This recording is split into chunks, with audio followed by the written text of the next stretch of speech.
ঝিনাইদহের হরিণাকুণ্ডুতে আদালতের নির্দেশে ১ মাস ২৫ দিন পর কবর থেকে হাবিবুর রহমানের লাশ উত্তোলন করা হয়েছে। ২৬ ফেব্রুয়ারি দুপুরে উপজেলার খালিশাকুণ্ড কবরস্থানে থেকে উপজেলা নির্বাহী ম্যাজিস্ট্রেটের সামনে এই লাশ উত্তোলন করা হয়।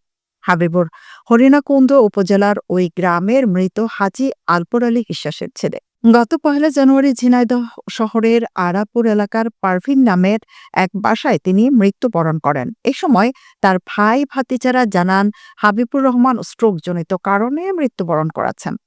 কিন্তু এই মৃত্যু নিয়ে তার স্ত্রী বুলবুলি খাতুন সন্দেহ পোষণ করে এবং স্ট্রোকজনিত কারণে তিনি মারা যাননি বলে দাবি করেন। ৫ ফেব্রুয়ারি বুলবুলি খাতুন খলিশাকুণ্ড গ্রামের হাবুলের সাবেক স্ত্রী পারভিনা সহ কয়েকজন অজ্ঞাতনামাদের বিরুদ্ধে কোর্টে মামলা করেন।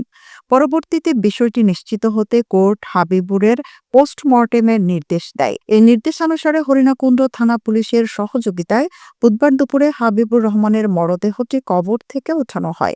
লাশ উত্তোলনের পর পুলিশ লাশটি পোস্টমর্টমের উদ্দেশ্যে ঝিনাইদহ সদর হাসপাতালের মর্গে নিয়ে যায়। এ ব্যাপারে হরিণাকুণ্ড থানার অফিসার ইনচার্জ আব্দুর রউফ বলেন, এখানে কোনো মামলার নথি আসেনি, কবে মামলা হয়েছে তা জানি না। তবে পোস্টমর্টমের জন্য লাশ উত্তোলনের পুলিশের সহায়তা চেয়ে আদালতের থেকে পত্র দেওয়া হয়েছে। আমরা সেই অনুসারে ভবানীপুর পুলিশ ফাঁড়িকে নির্দেশ দিয়েছি।